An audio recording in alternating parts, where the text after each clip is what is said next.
The rain fell softly against the foggy windows of Miller's diner, blurring the neon lights that flickered outside. Inside, the smell of fresh coffee and grilled bacon filled the air, mingling with the low hum of conversation and the clinking of dishes.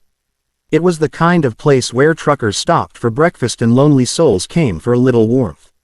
At the corner booth sat a woman named Emily, her shoulders hunched beneath a worn-out coat.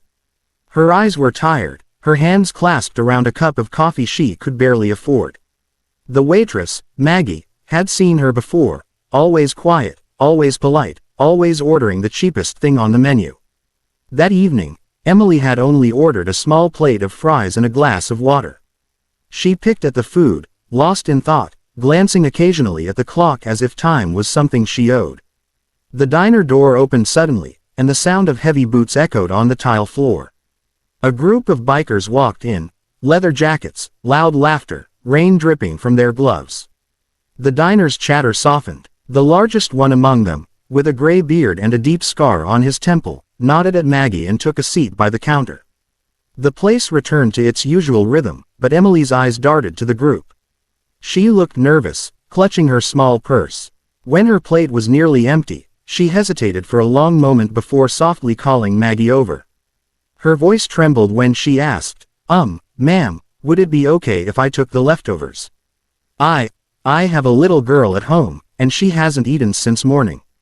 Maggie's heart sank, but before she could answer, a rough voice from the counter cut through the air. "Did I hear that right?" Everyone turned to the biker with the gray beard. He rose from his stool slowly, the diner going silent except for the hum of the coffee machine. His eyes were unreadable as he walked toward Emily's table. Emily's heart pounded as the biker approached. His boots echoed heavily, and she couldn't bring herself to look up.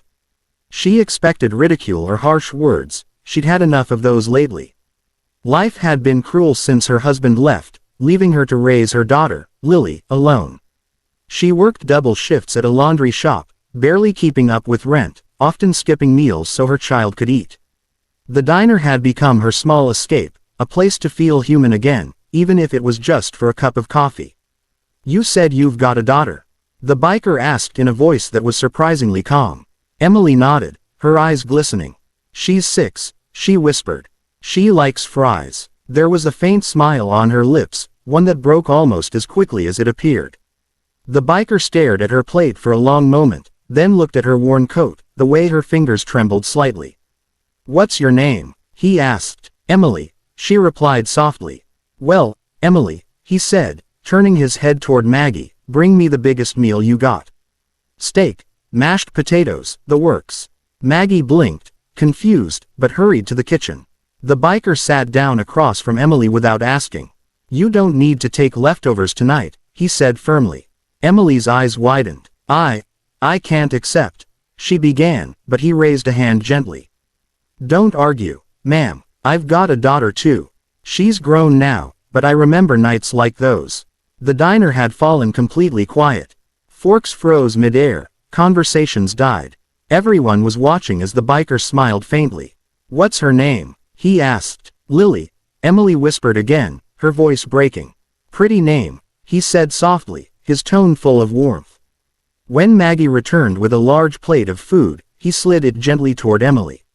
"For Lily," he said, "and for you too."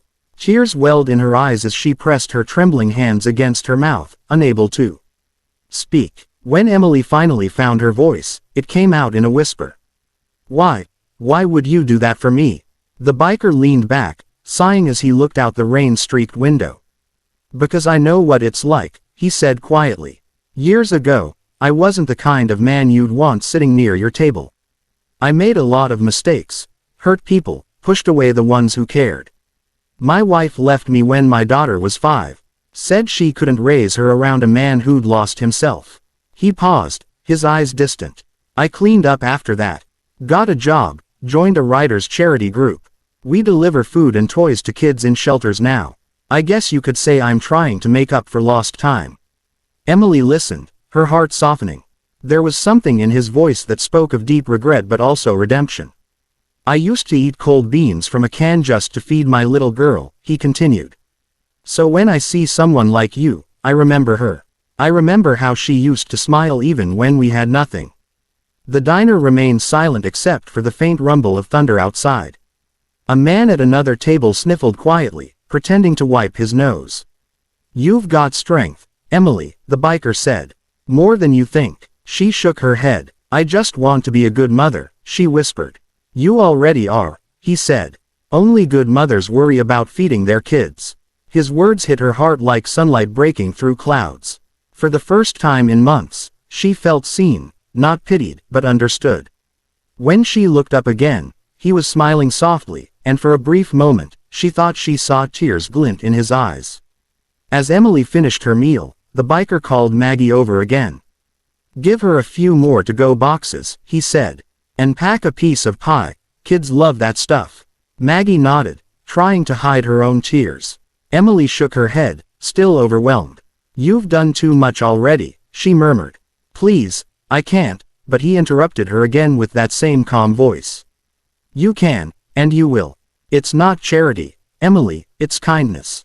There's a difference." He reached into his leather jacket and pulled out an old photograph. It showed a little girl sitting on a motorcycle, grinning wide.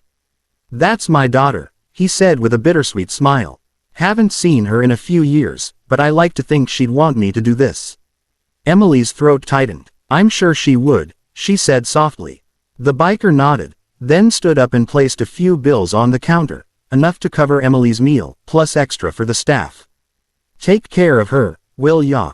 he told Maggie. "And make sure she doesn't leave without that pie." The room remained hushed as Emily stood, clutching the paper bags. "Thank you," she whispered, her voice trembling with emotion. The biker gave her a nod, his rough features softening. "No need to thank me. Just pay it forward someday." As she turned to leave, the other customers began clapping softly, breaking the silence that had filled the room. Even the cook peeked from the kitchen window, wiping his eyes. For the first time in a long while, Emily felt hope flicker inside her chest. When the door closed behind her, the sound of the rain grew louder, echoing through the diner. The biker watched through the glass as Emily hurried across the parking lot, clutching the food close to her chest. A small smile tugged at his lips as he saw her pause beneath the neon sign, looking up at the sky as if saying a silent prayer. Inside, no one spoke for a long moment. The only sounds were the faint buzz of lights and the hiss of the coffee machine. Then Maggie whispered, "You've got a big heart, Jake." The biker shrugged. "Just trying to make things right where I can." One of his friends clapped him on the back. "You already did, brother." Jake smiled faintly and took a sip of coffee. "Funny thing," he said quietly, "sometimes helping a stranger fixes more inside you than it does for them." Hours later, when the diner had emptied and the rain had stopped, Maggie found a small envelope under Jake's coffee cup. Inside was a note written in rough handwriting, for Emily and her daughter. "Tell them to keep shining." And tucked inside was a $100 bill. When Emily opened her door later that night, little Lily ran into her arms. "Mommy, did you get to eat?" she asked. Emily smiled through tears, handing her the warm food and the pie.